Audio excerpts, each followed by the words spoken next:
एक मुसलमान होने के नाते हम अपने हर अच्छे काम का आगाज़ बिस्मिल्लाह से करते हैं और हमें ऐसा करना भी चाहिए। हमें ये बात हमेशा जहन में रखनी चाहिए कि अगर बिस्मिल्लाह की ज़ात पर मुकम्मल यकीन हो तो हर मुश्किल, हर परेशानी दूर हो जाती है। ऐसी ही एक कहानी एक चारवाहे की है जिसने अल्लाह की ज़ात पर कामिल यकीन रखा तो अल्लाह की कुदरत से मायूस न हुआ। यह चारवाहा किसी गाँव में रहता था और रोज़ अपनी बकरियों और भेड़ों को चराता था।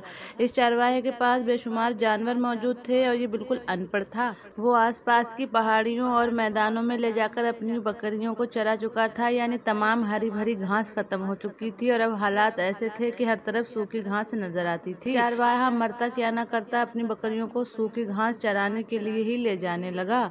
ये सब चल ही रहा था कि जुमे के रोज ये चारवाहा मस्जिद में नमाज पढ़ने के लिए जाता है। घर से निकलने से पहले अच्छी तरह से गुस्ल करता है और जुमे की अच्छी तरह से तैयारी करता है। जुमे के रोज मस्जिद के इमाम साहब लोगों को मसाइल बता रहे थे। जब ये चारवाहा मस्जिद में दाखिल हुआ तो इमाम साहब बिस्मिल्लाह की फजीलत के बारे में बयान कर रहे थे। मस्जिद के मिंबर से ये बताया जा रहा था कि जो खाने से पहले बिस्मिल्लाह पढ़ता है उसे सवाब मिलता है।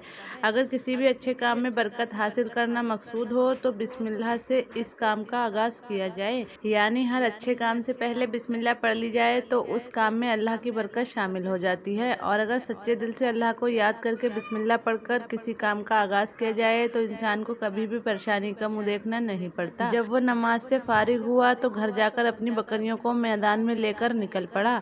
इस गांव से दूर कुछ ही फासले पर एक नहर पड़ती थी और इस नहर के दूसरी तरफ हरी भरी घास मौजूद थी, लेकिन इस नहर को पार करने का कोई रास्ता मौजूद नहीं था। इसलिए हरी भरी घास होने के बावजूद कोई भी अपनी बकरियों को नहर के पार नहीं ले जा सकता था। जब ये चारवाहा अपनी बकरियों को लेकर गुजर रहा था तो उसके दिल में इमाम साहब की बताई हुई बातें आ रही थीं कि अगर बिस्मिल्लाह पढ़कर अल्लाह को याद करके कोई काम करोगे तो अल्लाह की बरकत भी शामिल हो जाएगी और वो इंसान के लिए आसान हो जाएगा।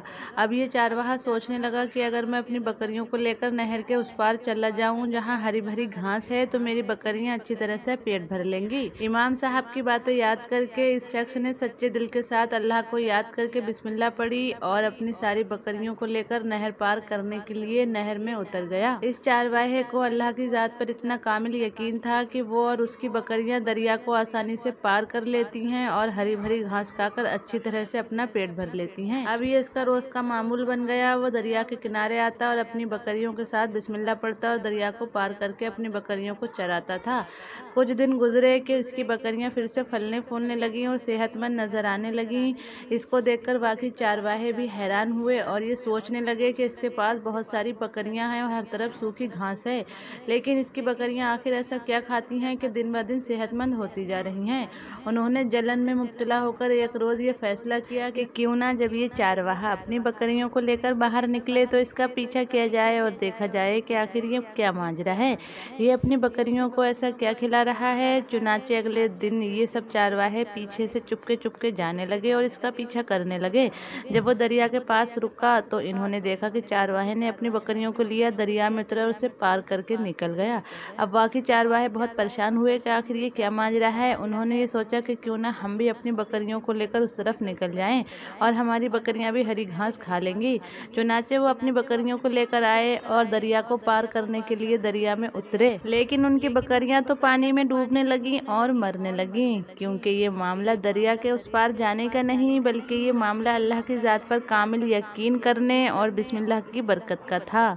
तो उम्मीद करते हैं आपको ये प्यारी सी वीडियो पसंद आई होगी। अगर वीडियो पसंद आई हो तो वीडियो को लाइक और शेयर कीजिए और अगर आपने अभी तक मेरे चैनल को सब्सक्राइब नहीं किया है तो चैनल को सब्सक्राइब करके बेल आइकन ज़रूर दबा दें।